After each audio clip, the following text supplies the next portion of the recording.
दोस्तों, स्वागत है आपका target with Ajay sir class में। लेके आए हैं ज्योग्राफी का नेक्स्ट वीडियो, जिसमें हम भारत के जलवायु एवं मानसून से प्रश्नों को रखेंगे और एक टॉपिक और होगा वर्षा। ये तीन जगह से हम 20 प्रश्न उठाए गए जो एग्जाम के दृष्टिकोण से काफ़ी ज़्यादा महत्वपूर्ण है। और आपसे रिक्वेस्ट है, अगर आपने हमारे channel target with Ajay sir को सब्सक्राइब नहीं किया है तो प्लीज़ चैनल को सब्सक्राइब कर लें, दोस्तों में शेयर कर लें और बेल आइकन को प्रेस करना ना भूलें। चलते हैं पहले प्रश्न की ओर। भारतीय उपमहाद्वीप पर ग्रीष्म ऋतु में उच्च ताप और निम्न दाब हिंद महासागर से वायु का आकर्षण करते हैं, जिसके कारण प्रवाहित होती है। ऑप्शन ए दक्षिण पूर्वी मानसून, ऑप्शन बी दक्षिण पश्चिमी मानसून, ऑप्शन सी व्यापारिक हवाएं, ऑप्शन डी पश्चिमी हवाएं। और इसका राइट आंसर है ऑप्शन बी दक्षिण पश्चिमी मानसून। ग्रीष्म ऋतु में भारत में उच्च तापमान के कारण उत्तर पश्चिमी भारत में निम्न दाब की स्थिति बनती है, जिस कारण दक्षिण पश्चिमी मानसूनी हवाएं भारत में प्रवेश करती हैं। चलते हैं अगले प्रश्न की ओर। निम्नलिखित में से कौन सा एक सबसे सूखा स्थान है? Option A Mumbai, option B Delhi, option C Leh, option D Bengaluru. और इसका राइट आंसर है ऑप्शन सी लेह। ठीक है, लेह भारत में सबसे कम वर्षा का क्षेत्र है। यह भारत का सबसे शुष्क स्थल है। ठीक है, चलते हैं अगले प्रश्न की ओर।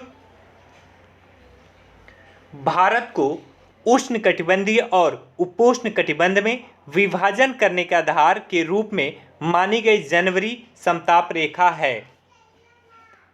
ठीक है, जनवरी की समताप रेखा है। Option A 21 degree Celsius, option B 18 degree Celsius, option C 12 degree Celsius, option D 15 degree Celsius.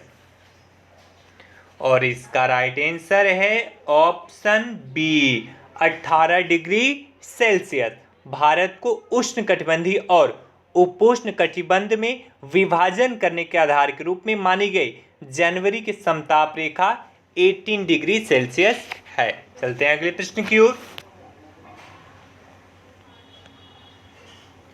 Bharat के किस भाग में सर्वाधिक दैनिक तापांतर पाया जाता है? ऑप्शन ए पूर्वी तटीय प्रदेश, ऑप्शन बी छत्तीसगढ़ मैदान के आंतरिक क्षेत्रों में, ऑप्शन सी अंडमान द्वीपों में, ऑप्शन डी राजस्थान के मरुस्थलीय क्षेत्रों में। और इसका राइट आंसर है ऑप्शन डी। बहुत आसान प्रश्न था। भारत में राजस्थान के मरुस्थलीय क्षेत्रों में सर्वाधिक दैनिक तापांतर पाया जाता है। यहाँ का तापमान असामान्य रूप से दिन की अपेक्षा रात में कम होता है। दैनिक तापांतर मरुस्थलीय जलवायु की विशेषताओं में से एक है। ठीक है, चलते हैं अगले प्रश्न की ओर।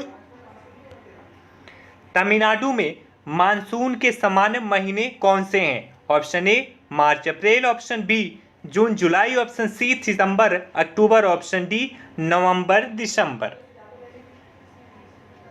और इसका राइट आंसर है ऑप्शन डी नवंबर दिसंबर। ठीक है, अक्टूबर से दिसंबर माह के मध्य दक्षिण भारत में उत्तर पूर्व मानसून का मौसम रहता है, जो मुख्य रूप से आंध्र प्रदेश, रायलसीमा, तमिलनाडु में सक्रिय रहता है। यही तमिलनाडु की मुख्य वर्षा वाली अवधि होती है। उल्लेखनीय है कि इसी मानसून के समय 26 दिसंबर 2004 को तमिलनाडु के तटीय क्षेत्रों में सुनामी आई थी। ठीक है, चलते हैं अगले प्रश्न की ओर। भारतीय मानसून मौसमी विस्थापन से इंगित है, जिसका कारण है ऑप्शन ए स्थल तथा समुद्र का विभेदी तापन, ऑप्शन बी मध्य एशिया की ठंडी हवा, ऑप्शन सी तापमान की गति एक समान, ऑप्शन डी उपयुक्त में से कोई नहीं। और इसका राइट आंसर है ऑप्शन ए स्थल तथा समुद्र का विभेदी तापन। Option A is the right. ठीक है, भारतीय मानसून मौसमी विस्थापन वाला है, जिसकी दिशा 6 माह तक उत्तर पूर्व से दक्षिण पश्चिम तथा शेष मास तक दक्षिण पश्चिम से उत्तर पूर्व रहती है। चलते हैं अगले प्रश्न की ओर। निम्नलिखित कथनों पर विचार कीजिए। फर्स्ट है दक्षिण भारत से उत्तरी भारत की ओर मानसून की अवधि घटती है। सेकंड है उत्तरी भारत के मैदानों में वार्षिक वृष्टि की मात्रा पूर्व से पश्चिम की ओर घटती है। उपयुक्त में से कौन सा कथन सही है या है? ऑप्शन ए 1, ऑप्शन बी केवल 2, ऑप्शन सी 1 और 2 दोनों, ऑप्शन डी ना तो 1 ना ही 2। और इसका राइट आंसर है ऑप्शन सी 1 और 2 दोनों। ठीक है, दक्षिण भारत की अपेक्षा उत्तर भारत में मानसून की अवधि कम होती है। दक्षिण भारत में मानसून जून के प्रथम सप्ताह में प्रवेश करता है, जबकि उत्तर भारत में प्रवेश करने में दक्षिण की अपेक्षा अधिक समय लगता है। इसी प्रकार वापसी में भी मानसूनी हवाएं दक्षिण भारत की अपेक्षा उत्तर भारत से जल्दी पलायन करती हैं। उत्तर भारत के मैदानों में वार्षिक वृष्टि की मात्रा पूर्व से पश्चिम की ओर होती है। ठीक है, चलती घटती जाती है, सॉरी, पूर्व से पश्चिम की ओर घटती जाती है, यानी सेकंड स्टेटमेंट। चलते हैं अगले प्रश्न की ओर। अमृतसर एवं शिमला लगभग एक ही अक्षांश पर स्थित है, परंतु उनकी जलवायु में भिन्नता का कारण है। ऑप्शन ए उनकी ऊंचाई में भिन्नता, ऑप्शन बी उनकी समुद्र से दूरी, ऑप्शन सी शिमला में बर्फबारी है ये, ठीक है, शिमला में बर्फबारी, या फिर डी अमृतसर में प्रदूषण। और इसका राइट आंसर है ऑप्शन ए उनकी ऊंचाई में भिन्नता। ठीक है, अमृतसर एवं शिमला जिले लगभग एक ही अक्षांश पर स्थित हैं, परंतु उनके जलवायु में भिन्नता का कारण उनकी ऊंचाई में भिन्नता का होना है। अमृतसर की समुद्र तल से ऊंचाई 175 से 200 मीटर है, जबकि शिमला की समुद्र तल से ऊंचाई 300 से 6000 मीटर तक है। ठीक है, इसलिए ऊपर वाला अंतर होता है। ठीक है, जलवायु में यानी भिन्नता होती है। चलते हैं अगले प्रश्न की ओर। निम्नांकित में कौन सी एक प्रकार की जलवायु का छत्तीसगढ़ राज्य में फैलाव पाया जाता है? ऑप्शन ए आर्द्र दक्षिण पूर्व, ऑप्शन बी उपाद्र संक्रमणीय, ऑप्शन सी उपाद्र तटीय, ऑप्शन डी उपाद्र महाद्वीपीय। और इसका राइट आंसर है ऑप्शन ए आर्द्र दक्षिणी पूर्व। ठीक है, भारत में विस्तृत विभिन्न जलवायु क्षेत्रों में आर्द्र दक्षिण पूर्व के अंतर्गत पश्चिम बंगाल, छोटा नागपुर पठार, उड़ीसा पठार, दक्षिणी छत्तीसगढ़ और उत्तर पूर्वी आंध्र प्रदेश सम्मिलित है। उपाद्र संक्रमणी के अंतर्गत मध्य गंगा मैदान का भाग आता है। उपाद्र तटीय के अंतर्गत कोरोमंडल तट का क्षेत्र आता है। ठीक है, उपाद्र महाद्वीपीय जलवायु क्षेत्र का विस्तार ऊपरी गंगा मैदान में है। ठीक है, चलते हैं अगले प्रश्न की ओर। निम्नलिखित क्षेत्रों में कौन सा क्षेत्र मानसून की अरब सागर शाखा से अधिक प्रभावित नहीं होता? ऑप्शन ए पश्चिमी घाट, ऑप्शन बी दक्कन पठार, option C Madhya Pradesh, option D Chhattisgarh basin. और इसका राइट आंसर है option D Chhattisgarh basin. Chhattisgarh basin monsoon की अरब सागर शाखा से अधिक प्रभावित नहीं होता है, क्योंकि अरब सागर से उठने वाला मानसून पश्चिमी घाट से टकराने के बाद दो शाखाओं में विभक्त होता है। पहली शाखा अरावली पर्वत के समानांतर चलते हुए उत्तर भारत तक चली जाती है, तथा दूसरी शाखा विंध्य पर्वत से टकराने के बाद गुजरात, मध्य प्रदेश तथा पश्चिमी छत्तीसगढ़ के क्षेत्रों में वर्षा करती है। ठीक है, अतः स्पष्ट है कि छत्तीसगढ़ बेसिन अरब सागर मानसून से अधिक प्रभावित नहीं होता है। चलते हैं अगले प्रश्न की ओर। मानसून का निवर्तन इंगित होता है ऑप्शन फर्स्ट साफ आकाश से, सेकंड बंगाल की खाड़ी में अधिक दाब परिस्थिति से, थर्ड स्थल पर तापमान के बढ़ने से। निम्नांकित कूटों से अपना उत्तर चुनें। ऑप्शन ए केवल एक, ऑप्शन बी 1 और 2 दोनों, ऑप्शन सी 1, 2, 3, ऑप्शन डी 2 और 3 दोनों। और इसका राइट आंसर है ऑप्शन सी 1, 2 और 3 तीनों सही स्टेटमेंट है। ठीक है, उत्तरी भारत भाग से जब मानसून लौटने लगता है तो प्रारंभ में तापमान में थोड़ी सी वृद्धि होती है। मानसून के लौटने के साथ साथ उत्तर पश्चिम में विस्तृत निम्न दाब का क्षेत्र बंगाल की खाड़ी की ओर बढ़ने लगता है। इस समय आकाश स्वच्छ हो जाता है। ठीक है, चलते हैं अगले प्रश्न की ओर। निम्नलिखित कथनों पर विचार कीजिए। से फर्स्ट है, पूरे वर्ष 30 डिग्री नॉर्थ और 60 डिग्री साउथ अक्षांशों के बीच बहने वाली हवाएं पछुआ हवाएं वेस्टर्लीज कहलाती हैं। सेकेंड, भारत के उत्तर पश्चिमी क्षेत्र में शीतकालीन वर्षा लाने वाली आर्द्र वायु शहतियां, ठीक है, पछुआ हवाओं के भाग हैं। ठीक है, उपयुक्त कथनों में से कौन सा सही है? ऑप्शन ए केवल एक, ऑप्शन बी केवल दो, ऑप्शन सी एक और दो दोनों, ऑप्शन डी न तो एक और ना ही दो।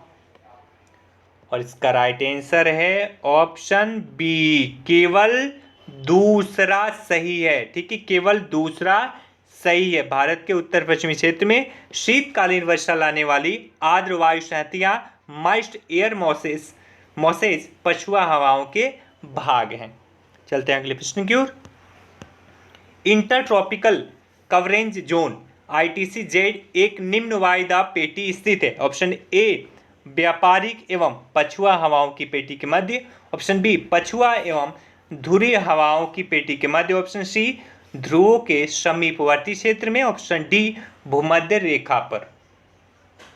और इसका राइट आंसर है ऑप्शन डी, भूमध्य रेखा पर।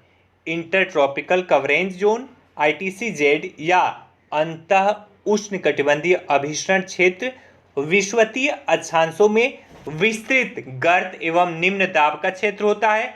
यहीं पर उत्तर पूर्वी एवं दक्षिण पूर्वी व्यापारिक पवनें आपस में मिलती हैं। ठीक है, चलते हैं अगले प्रश्न की ओर।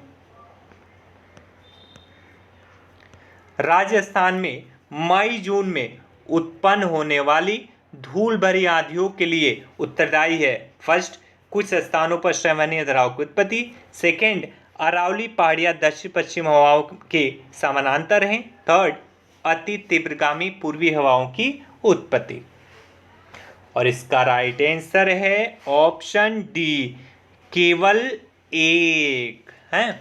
मई जून माह में पश्चिम की तरफ से गर्म हवाएं चलती हैं जिन्हें लू कहते हैं। इस लू के कारण यहाँ निम्न वायुदाब का क्षेत्र बन जाता है। इस निम्न वायुदाब की पूर्ति हेतु उच्च वायुदाब वाले क्षेत्रों से तेजी से हवा उठकर आती है जो अपने साथ धूल भरी आंधियां लाती है। अतः कुछ स्थानों पर संवहनीय धाराओं की उत्पत्ति राजस्थान में मई जून माह में उत्पन्न होने वाली धूल भरी आंधियों के लिए उत्तरदायी है।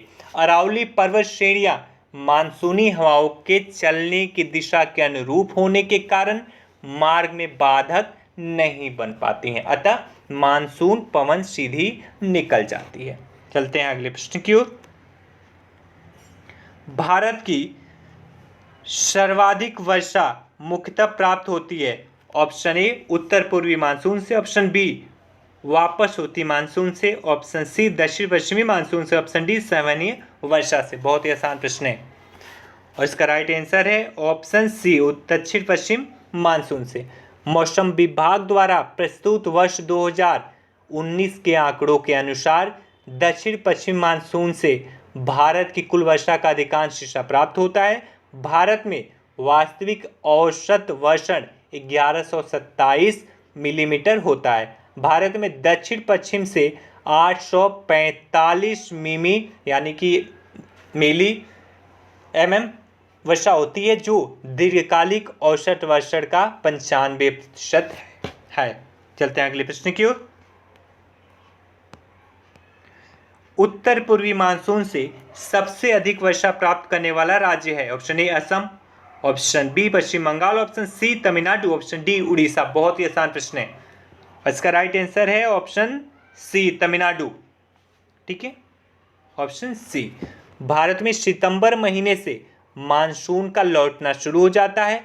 ऐसा सूर्य के दक्षिणायन होने के कारण ITCZ inter tropical convergence zone के दक्षिण की ओर खिसकने के कारण होता है। इस क्रम में उत्तर पूर्व भारत से चलने वाली मानसून बंगाल की खाड़ी से आर्द्रता ग्रहण कर तमिलनाडु विशेषतः चेन्नई में वर्षा करती हैं। उत्तर पूर्वी मानसून से तमिलनाडु की कुल वर्षा का 50 से 60% प्राप्त होता है।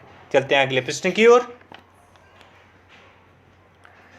निम्नलिखित राज्यों में से किसमें अधिकतम औसत वार्षिक वर्षा होती है? ऑप्शन ए अरुणाचल प्रदेश में, ऑप्शन बी सिक्किम में, ऑप्शन सी केरल में, ऑप्शन डी जम्मू एवं कश्मीर में। और इसका राइट आंसर है ऑप्शन ये यहाँ पे मेघालय हो जाएगा। ठीक है, ये सिक्किम ओल्ड हो गया है, ये ओल्ड स्टेटमेंट है। ठीक है, लेकिन 2017 के आंकड़े के हिसाब से यहाँ पे मेघालय हो जाएगा। ठीक है, मेघालय सर्वाधिक औसत वर्षा प्राप्त होता है मेघालय को 2017 के आंकड़े के हिसाब से, तो आपको मेघालय याद रखना है। चलते हैं अगले प्रश्न की ओर। नीचे स्थानों के जो युग्म दिए गए हैं उनमें ऐसा युग्म कौन सा है जिसके दोनों नगर लगभग एक ही अक्षांश पर अवस्थित हैं, फिर भी उनकी वार्षिक वर्षा की कुल मात्रा का अंतर सर्वाधिक सुस्पष्ट है? ऑप्शन ए बेंगलुरु और चेन्नई, ऑप्शन बी मुंबई और विशाखापट्टनम, ऑप्शन सी अजमेर और शिलांग, ऑप्शन डी नागपुर और कोलकाता।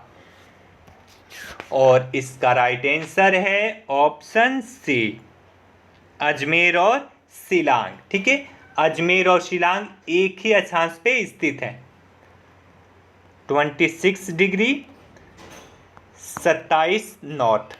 ठीक, 27 नॉर्थ में दोनों एक ही पे स्थित है। किंतु भारत के वर्षा आंकड़े 2017 के अनुसार अजमेर की वार्षिक वर्षा 540 mm, जबकि शिलांग जो पूर्वी खासी जिले में स्थित है वहां की वर्षा होती है 7679 mm। काफी ज्यादा का अंतर है। ठीक है, 540 और 7679 बीच का काफी ज्यादा अंतर है। चलते हैं अगले प्रश्न की ओर। एक मौसम विज्ञान केंद्र का औसत वार्षिक तापमान 26 डिग्री सेल्सियस है, इसकी औसत वार्षिक वर्षा 63 सेंटीमीटर है और इसके तापमान का वार्षिक परिसर 9 डिग्री सेल्सियस है। संदर्भित केंद्र है ऑप्शन ए हैदराबाद में, ऑप्शन बी चेन्नई में, ऑप्शन सी चेरापूंजी में, ऑप्शन डी कोलकाता में। और इसका राइट आंसर है ऑप्शन बी चेन्नई में। ठीक है, भारतीय मौसम विभाग द्वारा प्रदत्त आंकड़ों के अनुसार चेन्नई का मौसम तापमान औसत तापमान जाड़े में 24 डिग्री सेल्सियस तथा गर्मियों में 30 डिग्री सेल्सियस तक रहता है तथा यहाँ वर्षा औसतन 60 से 70 सेंटीमीटर के मध्य रहती है। यहाँ वर्ष भर तापमान का औसत लगभग 26 डिग्री सेल्सियस बना रहता है। प्रतिदिन न्यूनतम एवं अधिकतम तापमान का वार्षिक परिसर 8 से 9 डिग्री के मध्य रहता है। ठीक है, तो चेन्नई इज द राइट। चलते हैं आखिरी प्रश्न की ओर। नीचे दिए गए भारतीय नगरों में सामान्य वर्षा का सही अवरोही क्रम कौन सा है? Option A Kochi Kolkata Delhi Patna, option B Kolkata Kochi Patna Delhi, option C Kochi Kolkata Patna Delhi, option D Kolkata Kochi Delhi और पटना। और इसका राइट आंसर है ऑप्शन सी कोची कोलकाता पटना और दिल्ली। ठीक है, कोची का वार्षिक वर्षा 2994 mm, कोलकाता का 1920 mm, पटना का 730 mm और दिल्ली का सबसे कम 533 mm होता है। ठीक है, तो ये आपका क्रम था। ये 20 प्रश्न थे, बहुत ही ज़्यादा महत्वपूर्ण। और आपसे रिक्वेस्ट है, अगर आपने हमारे चैनल को सब्सक्राइब नहीं किया है तो प्लीज़ चैनल को करें सब्सक्राइब और बेल आइकन को करें प्रेस, और जाते जाते वीडियो को लाइक कर दें और दोस्तों में भी शेयर कर दें। और कल का टॉपिक होगा प्राकृतिक आपदाएं और वर्षा, यानी वर्षा के कुछ प्रश्न बच गए हैं वो कराए जाएंगे। और जो डिजास्टर होते हैं नेचुरल डिजास्टर, इसके बारे में हम कल डिस्कस करेंगे। प्रश्नों की संख्या रोज की तरह वहाँ भी 20 होगी। ठीक है, और आप हमारे टेलीग्राम चैनल को ज्वाइन कर सकते हैं और 9910471615 पे आप हमें कांटेक्ट कर सकते हैं व्हाट्सएप फेसबुक या फिर आप हमारे फ़ोन कॉलिंग सुविधा का लाभ उठा सकते हैं यहाँ से। Thank you so much.